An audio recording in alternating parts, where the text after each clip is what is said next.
Assalomu alaykum aziz yurtdoshlar. Bugun men pensiya oluvchilar uchun juda muhim bo'lgan masalani tushuntirib beraman. 1 iyulgacha pensionerlarga qaysi summalar berilishi kerak? Yangi ro'yxat nimani anglatadi? Kimlar pul olishi mumkin, kimlar esa kutmasligi kerak? Bu ma'lumot har bir oilaga tegishli. Chunki deyarli har bir xonadonda nafaqadagi ota-ona, bu bobo yoki nogironligi bo'lgan fuqaro bor. Agar siz bu xabarni e'tiborsiz qoldirsangiz, o'zingizga tegishli pulni vaqtida ola olmay qolishingiz, hujjat topshirishda kechikishingiz yoki noto'g'ri ma'lumotga ishonib bekorga sarson bo'lishingiz mumkin. Shuning uchun videoni oxirigacha diqqat bilan ko'ring. Men hammasini oddiy tilda, misollar bilan kimga nima tegishli, qayerga murojaat qilish kerak, qanday hujjatlar kerak bo'lishi mumkin, qanday xatolardan ehtiyot bo'lish kerakligini batafsil tushuntiraman. Hozirning o'zida kanalga obuna bo'ling, videoga like bosing. Chunki bunday ma'lumotlar ko'pincha vaqtda eshitilsa foyda beradi. Kech eshitilsa esa odam imkoniyatni boy beradi. Avvalo men eng muhim narsani aniqlashtirib olaman. Pensiya va nafaqa masalasida odamlar orasida ko'p chalkashlik bo'ladi. Kimdir hamma pensionerga pul berilar ekan deydi. Kimdir faqat kam ta'minlanganlarga beriladi deydi. Yana kimdir ro'yxatga kirmagan odam hech narsa olmaydi deb vahima qiladi. Aslida bunday masalalarda har doim asosiy qoida bor. Pul faqat belgilangan tartib, ro'yxat, toifa va hujjatlar asosida beriladi. Demak, gap shunchaki ko'chadagi mish-mish haqida emas, balki fuqarolarning pensiya, nafaqa, moddiy yordam, kompensatsiya yoki qo'shimcha to'lovga bo'lgan huquqini aniqlash haqida ketmoqda. Oldin qanday edi? Oldin pensioner odam o'z pensiyasini belgilangan oyda olardi. Agar pensiya miqdori oshirilsa, oshirilgan summa keyingi to'lovlarda aks etardi. Ba'zi hollarda qayta hisob-kitob qilinadigan pullar bo'lsa, ular keyinroq qo'shib berilardi. Lekin oddiy fuqaroga bu jarayon har doim ham tushunarli bo'lmagan. Masalan, odam pensiyasi oshganini eshitadi, lekin kartasiga eski summa tushadi. Keyin nega menga oshmagan deb bankka boradi. Bank esa biz faqat tushgan pulni beramiz, hisob-kitob pensiya jamg'armasida deydi. Pensiya bo'limiga borganda esa sizning holatingiz qayta tekshiriladi yoki ma'lumotlar yangilanmagan degan javob bo'lishi mumkin. Endi nima o'zgardi? Asosiy o'zgarish shundaki, pensionerlar bo'yicha ma'lumotlar, huquqlar, qo'shimcha to'lovlar va ayrim kompensatsiyalar aniq ro'yxatlar orqali tartibga solinmoqda. Yangi ro'yxat deganda odamlar ko'pincha buni hamma pensionerga bir xil pul beriladi deb tushunadi. Men ekspert sifatida buni to'g'ri tushuntiraman. Ro'yxat odatda kimlar tegishli to'lovni olish kerakligini aniqlash, eski ma'lumotlarni yangilash, qarzdorlik yoki qo'shimcha hisoblangan summalarni ajratish, ijtimoiy himoyaga muhtoj fuqarolarni belgilash uchun tuziladi. Ya'ni ro'yxatga kirgan odamning holati tekshirilgan, uning huquqi aniqlangan bo'ladi. Ro'yxatga kirmagan odam esa darhol mening haqqim yo'q ekan deb o'ylamasligi kerak. Chunki ba'zan ma'lumot bazada eskirgan bo'ladi. Yashash manzili o'zgargan bo'ladi. Bank kartasi muddati tugagan bo'ladi. Nogironlik guruhi bo'yicha ma'lumot kiritilmagan bo'ladi yoki mehnat staji haqidagi hujjat yetishmagan bo'ladi. 20 iyulgacha degan muddat nimani anglatadi? Bu yerda ham ehtiyot bo'lish kerak. Muddat ko'pincha to'lovlarni yakunlash, ro'yxatlarni shakllantirish, qayta hisob-kitoblarni tugatish yoki fuqarolarning murojaatlarini qabul qilib tizimga kiritish bilan bog'liq bo'ladi. Demak, agar siz pensioner bo'lsangiz yoki uyingizda pensioner bo'lsa, 1 iyulgacha kutib o'tirmasdan hozirdanoq o'z ma'lumotlaringizni tekshirtirishingiz kerak. Chunki muddat yaqinlashganda idoralarda navbat ko'payadi. Telefonlar band bo'ladi. Bitta oddiy ma'lumotnoma uchun ham bir necha kun vaqt ketishi mumkin. Men birinchi navbatda kimlar bu masalaga jiddiy qarashi kerakligini aytaman. Birinchi toifa yoshga doir pensiya oluvchilar. Bular belgilangan yoshga yetib, mehnat staji asosida pensiya olayotgan fuqarolar. Agar sizning pensiyangiz oxirgi oylarda o'zgargan bo'lsa, lekin tushgan summa siz kutganingizdan kam bo'lsa, albatta tekshirtiring. Masalan, Odil ota 67 yoshda pensiyasi 22 ming so'm edi. U pensiyalar oshganidan keyin taxminan 29 ming so'm atrofida olaman deb o'yladi. Lekin kartasiga 20 ming so'm tushdi. Bunday holatda meni aldashdi deb xulosa qilish noto'g'ri. Sabablar ko'p bo'lishi mumkin. Oldingi oyda avans to'langan bo'lishi mumkin. Plastik karta orqali ushlab qolingan qarzdorlik bo'lishi mumkin. Aliment yoki ijro hujjati bo'yicha ushlanma bo'lishi mumkin. pensiya turi bo'yicha oshirish foizi boshqacha hisoblangan bo'lishi mumkin. Lekin buni bilishning yagona yo'li pensiya jamg'armasi bo'limidan hisob-kitob varaqasini so'rash. Ikkinchi toifa nogironlik pensiyasi yoki nogironlik nafaqasi oluvchilar. Bu fuqarolar uchun ma'lumotlar ayniqsa muhim. Chunki nogironlik muddati guruhiy tibbiy ko'rik xulosasi va bazadagi qaydlar to'lov miqdoriga bevosita ta'sir qiladi. Masalan, Dilbar opa 2 guruh nogironligi bo'yicha nafaqa oladi. Uning nogironlik muddati uzaytirilgan, lekin tibbiy xulosa bazaga kech kiritilgan. Natijada bir oy to'lov eski tartibda yoki vaqtincha to'xtatilgan holatda ko'rinishi mumkin. Agar u uyda o'tirib o'zi tushar deb kutaversa, masala cho'ziladi. Agar u yoki farzandi tibbiy xulosa, pasport, bank karta ma'lumotlari bilan murojaat qilsa, qayta hisob-kitob qilib, tegishli oylar uchun farq summasi berilishi mumkin. Uchinchi toifa o'quvchisini yo'qotganlik pensiyasi oluvchilar. Bu yerda ko'pincha bolalar, o'quvchilar, talabalar va oilaning boshqa a'zolari bo'ladi. Bu toifada bitta kichik hujjat ham muhim. Masalan, O'rinbekash yoshdan oshgan farzand kunduzgi ta'limda o'qiyotgan bo'lsa, u ayrim holatlarda o'quvchisini yo'qotganlik pensiyasini olishda davom etishi mumkin. Lekin o'qish joyidan ma'lumotnoma vaqtida taqdim qilinmasa, to'lov to'xtashi yoki ro'yxatda ko'rinmasligi mumkin. Tasavvur qiling, Akmal o'g'indiq yoshda kollej yoki universitetda kunduzgi bo'limda o'qiydi. Otasidan qolgan o'quvchisini yo'qotganlik pensiyasi bor. Agar u yangi o'quv yili yoki semestr bo'yicha ma'lumotnomani olib bormasa, tizim uni endi huquqi yo'q deb ko'rsatishi mumkin. Keyin u pul tushmagandan so'ng yugurib yuradi. Shuning uchun bunday oilalar iyulgacha hujjatlarini tekshirtirib qo'yishi kerak. 4-toifa pensiyasi juda kam bo'lgan fuqarolar. Ayrim pensionerlar minimal darajaga yaqin pensiya oladi. Bunday odamlar ko'pincha qo'shimcha ijtimoiy yordam, kommunal kompensatsiya, mahalla orqali moddiy yordam yoki boshqa qo'llab-quvvatlash choralariga muhtoj bo'ladi. Lekin bu yordam avtomatik tarzda hammaga berilmaydi. Oila tarkibi, yashash sharoiti, nogironlik yolg'iz yashashi, qaramog'ida kim borligi kabi mezonlar tekshiriladi. Masalan, Zaynab aya 74 yoshda yolg'iz yashaydi, pensiyasi 900 million so'm atrofida. Agar uning nomida katta daromad, ijara mulki yoki boshqa rasmiy tushum bo'lmasa, u mahalla orqali ijtimoiy yordamga tavsiya qilinishi mumkin. Ammo u ro'yxatga kirmasa, bu doim ham huquqi yo'q degani emas. Balki mahalladagi ma'lumot yangilanmagan, yashash sharoiti o'rganilmagan yoki ariza yozilmagan bo'lishi mumkin. 5-toifa ishlayotgan pensionerlar. Bu masalada ham ko'p savol bor. Ba'zi odamlar ishlayotgan pensionerga qo'shimcha pul berilmaydi deb o'ylaydi. Boshqalar esa pensioner ishlasa ham hammasini oladi deydi. To'g'ri javob to'lov turiga bog'liq. Pensiya o'zi alohida. Ijtimoiy yordam yoki moddiy ko'mak esa alohida mezonlarga ega. Masalan, Anvar aka 63 yoshda pensiya oladi, lekin qorovul bo'lib ishlaydi. Uning rasmiy ish haqi bor. Agar gap umumiy pensiya oshirilishi haqida bo'lsa, u ham belgilangan tartibda oladi. Ammo gap kam ta'minlanganlar ro'yxati yoki ehtiyojmandlik asosidagi yordam haqida bo'lsa, uning ish haqi hisobga olinishi mumkin. Demak, ishlayotgan pensionerlar ham o'z holatini tekshirtirishi kerak, lekin hamma to'lovga avtomatik da'vogarlik qilmasligi kerak. Endi men sonlar bilan oddiy misol keltiraman. Birinchi holat.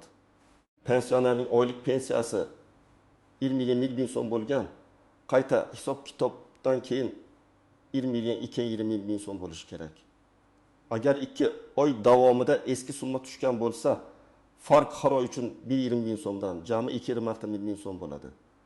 Bu farq keyingi to'lovda qo'shib berilishi mumkin. Ikkinchi holat.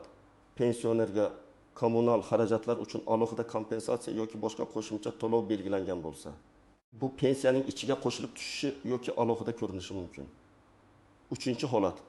Bank kartasi yopilgan, muddati tugagan yoki hisob raqami o'zgargan bo'lsa, pul hisoblangan bo'lsa ham pensioner uni vaqtida ola olmasligi mumkin. Shuning uchun menga pul berilmadi deyishdan oldin 3 ta narsani tekshirish kerak. Hisoblanganmi? Bankka o'tganmi? Karta yoki naqd to'lovda muammo yo'qmi? Kimlar xavotir olmasligi mumkin? Agar siz pensiyangizni har oy o'z vaqtida olyapsiz, summa oxirgi qarorlarga mos ravishda tushyapti, bank kartangiz ishlayapti, hujjatlaringizda o'zgarish yo'q, nogironlik muddati tugamagan, yashash manzilingiz o'zgarmagan bo'lsa, ortiqcha vahimaga hojat yo'q. Lekin baribir men har bir pensionerga kamida bir marta hisob kitobini tekshirtirishni maslahat beraman. Chunki ba'zida odam yillar davomida kam olayotganini ham bilmaydi. Ayniqsa mehnat staji, ish haqi arxivi, zararli mehnat sharoiti, mukofotlar yoki boshqa imtiyozli davrlar noto'g'ri kiritilgan bo'lsa, pensiya miqdoriga ta'sir qilishi mumkin. Endi eng ko'p uchraydigan nozik jihatlarni aytaman. Birinchi nozik jihat, ro'yxatga kirish avtomatik bo'lishi mumkin, lekin xatolar ham bo'ladi. Elektron baza kuchli bo'lsa. Lekin bazaga kiritilgan ma'lumot noto'g'ri bo'lsa, natija ham noto'g'ri chiqadi. Masalan, odamning familiyasi pasportda bir xil, eski mehnat daftarchasida boshqacha yozilgan bo'lishi mumkin. Yoki tug'ilgan sana bir hujjatda 1942 yil, boshqasida 1949 yil deb ketgan bo'lishi mumkin. Bunday mayda ko'ringan xatolar pensiya ishini ko'rib chiqishda muammo tug'diradi. Ikkinchi nozik jihat qarzdorlik va ushlanmalar. Ba'zi pensionerlar pensiya to'liq hisoblangan bo'lsa ham qo'lga kamroq oladi. Sababi ijro hujjati bo'yicha ushlanma, kredit qarzdorligi, aliment. Ortiqcha to'langan summani qaytarish yoki boshqa qonuniy ushlab qolishlar bo'lishi mumkin. Masalan, pensiya 1.500 ming so'm deb hisoblangan, lekin kartaga 1.200 ming so'm tushgan. Odam 300 million so'mni bermadi deb o'ylaydi. Aslida u pul biror ushlanmaga ketgan bo'lishi mumkin. Bunday holatda bankdan ham, pensiya jamg'armasidan ham yozma tushuntirish so'rash kerak. Og'zaki gap bilan cheklanmaslik kerak. Uchinchi nozik jihat, vafot etgan pensionerning oila a'zolariga tegishli bo'lishi mumkin bo'lgan to'lovlar. Agar pensioner vafot etgan bo'lsa, ayrim holatlarda olinmay qolgan pensiya summasi uning oila a'zolariga berilishi mumkin. Lekin bu ham avtomatik bo'lmaydi. Qarindoshlikni tasdiqlovchi hujjatlar, o'lim haqidagi guvohnoma, ariza va boshqa ma'lumotlar talab qilinishi mumkin. Masalan, buvi iyun oyida pensiya olishi kerak edi, lekin pensiya tushmasdan oldin vafot etdi. Oila, endi bu pul kuyib ketdi deb o'ylashi mumkin. Aslida tegishli tartib bo'yicha murojaat qilinsa, vafot etgunga qadar hisoblangan, lekin olinmagan summa bo'yicha masala ko'rib chiqilishi mumkin. To'rtinchi nozik jihat, boshqa hududga ko'chib o'tgan pensionerlar. Agar pensioner bir viloyatdan boshqasiga ko'chgan bo'lsa, pensiya ishi ko'chirilishi manzil bazada yangilanishi kerak. Aks holda to'lovda kechikish bo'lishi mumkin. Masalan, pensioner Samarqanddan Toshkent viloyatiga ko'chdi. Lekin doimiy ro'yxat, vaqtinchalik ro'yxat yoki bank ma'lumotlarini yangilamadi. Natijada u ro'yxatda eski hududda turadi. Amalda esa boshqa joyda yashaydi. Bunday holatda 20 iyulgacha bo'lgan to'lovlar bo'yicha ham chalkashlik chiqishi mumkin. 5-nozik jihat bank kartasi va ishonchnoma masalasi. Ko'p pensionerlar pensiyasini farzandi, nabrasi yoki qarindoshi orqali oladi. Agar ishonchnoma muddati tugagan bo'lsa, karta bloklangan bo'lsa, pensionerning shaxsiy ma'lumotlari bankda yangilanmagan bo'lsa, pul bor bo'lsa ham olish qiyinlashadi. Men doim aytaman. Pensionerning puli pensionerning o'z huquqi. Farzand yordam berishi mumkin, lekin hujjatlar toza, qonuniy va aniq bo'lishi shart. Aks holda keyin oila ichida ham nizo chiqadi. Idora oldida ham savol tug'iladi. 6-nozik jihat hamma oladi degan yolg'on xabarlarga ishonmaslik. Ijtimoiy tarmoqlarda ko'p hollarda falon sanagacha barcha pensionerlarga falon million so'm beriladi degan xabarlar tarqaladi. Men bunday xabarlarga ehtiyotkorlik bilan qarashni tavsiya qilaman. Har qanday to'lovning huquqiy asosi bo'lishi kerak. Qaror, farmon, nizom, pensiya jamg'armasi yoki mas'ul tashkilotning rasmiy izohi. Agar kimdir sizdan ro'yxatga kiritib qo'yaman, pulingiz chiqadi deb pul so'rasa, bu juda xavfli signal. Hech kim pensionerni pul evaziga noqonuniy ro'yxatga kiritib qo'ymasligi kerak. Bunday takliflardan uzoq bo'ling. 7-nozik jihat, bir nechta to'lovni aralashtirib yubormaslik. Pensiya boshqa, nafaqa boshqa, mahalla orqali moddiy yordam boshqa, bayram puli boshqa, kompensatsiya boshqa. Masalan, pensioner o'z pensiyasini oladi. Bundan tashqari nogironlik bo'yicha qo'shimcha imtiyozga ega bo'lishi mumkin. Yana mahalladan bir martalik yordam so'rashi mumkin. Lekin bularning har birida shartlar boshqacha. Shuning uchun qo'shnim oldi. Men ham olishim kerak degan yondashuv doim ham to'g'ri emas. Qo'shningiz yolg'iz yashashi mumkin. Siz esa farzandlaringiz bilan bir ro'yxatda turishingiz mumkin. Qo'shningizda nogironlik guruhi bo'lishi mumkin. Sizda yo'q bo'lishi mumkin. Qo'shningizning pensiyasi minimal bo'lishi mumkin. Sizniki yuqoriroq bo'lishi mumkin. Endi men aniq qadamni aytaman. Birinchi qadam pensiya yoki nafaqa miqdorini tekshiring. Buning uchun tuman yoki shahar pensiya jamg'armasi bo'limiga murojaat qilishingiz mumkin. Agar elektron xizmatlardan foydalansangiz, My.gov.uz yoki tegishli rasmiy platformalar orqali ma'lumot olish imkoniyatlarini tekshiring.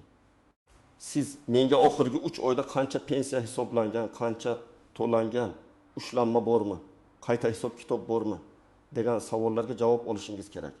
Ikkinchi qadam, hujjatlarni tartibga keltiring. Asosiy hujjatlar odatda shaxsni tasdiqlovchi hujjat, pensiya guvohnomasi yoki pensiya ishi bo'yicha ma'lumot, bank kartasi yoki hisob raqami, mehnat daftarchasi, arxiv ma'lumotnomalari, nogironlik bo'yicha tibbiy xulosa.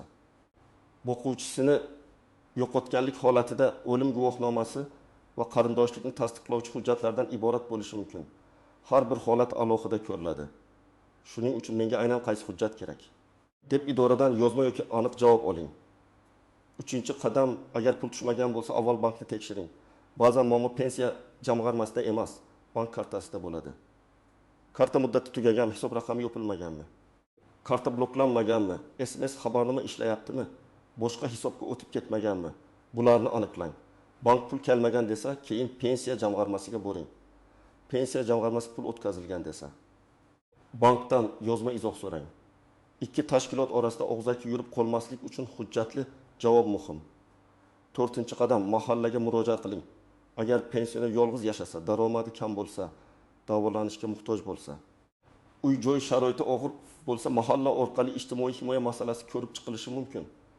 Buning uchun ariza yoziladi. Arizada holat aniq ko'rsatiladi. Pensiya miqdori, oila tarkibi, dori-darmon xarajatlari, kommunal to'lovlar, qaramoqda bo'lgan shaxslar, nogironlik yoki kasallik holati. Men arizada hissiyotdan ko'ra faktlarni ko'rsatishni maslahat beraman. Masalan, pensiyam yetmayapti deyishning o'zi kam. Oylik pensiyam 1000 million, 1000 so'm. Dori xarajatlarim oyiga 3000 so'm. Kommunal to'lovlar 1000 so'm. Yolg'iz yashayman deb yozilsa, holat aniqroq bo'ladi.